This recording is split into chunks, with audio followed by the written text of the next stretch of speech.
Hello' students, তো কাইলৈ result দিবনে নাই সেইটো বিষয়ক বহুতো ছাত্ৰ ছাত্ৰীয়ে কুৱেশ্যন কৰিছিলে। তো লৈ আহিছোঁ কনফাৰ্ম নিউজ সেইটো কাৰণে কৈছোঁ যে বিভিন্ন নিউজততো ওলাই আছে যে 10 তাৰিখে ৰিজাল্ট দিব। এতিয়া চোৱা, মই এইটো স্ক্ৰীনশ্বট তোমালোকক যিটো দেখাই আছোঁ নিউজ লাইভত দেখাই আছোঁ, আৰু নিউজ লাইভত এনেধৰণৰ অফিচিয়েল নিউজবিলাক কেতিয়াও কিন্তু খেলি মেলি নকৰে।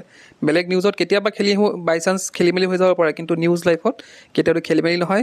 আৰু ইয়াত লিখিছে Assam HSLC result 2025 to be declared on 10th April, check website step to download and full details. তো ইয়াতে লিখিছে যে 10 এপ্ৰিলত আমাৰ দিয়া হ'ব HSLC ৰিজাল্ট, আৰু তলত কিছুমান ডিটেইলছ দিয়া হৈ আছে যে ক'ত ক'ত আমি চাব পাৰিম।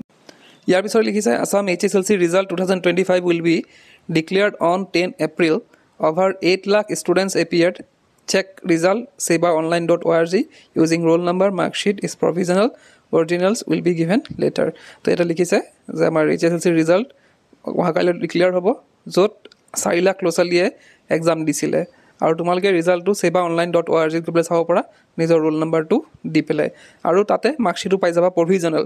সেইখন আচল নহয় আৰু প্ৰভিজনেলকৈ দিব আৰু চাবলৈ মাৰ্কছখিনি, কিন্তু অৰিজিনেলখিনি কি দিয়া হ'ব আমাৰ পিছত দিয়া হ'ব, স্কুলত তোমালোকে পাই যাবা।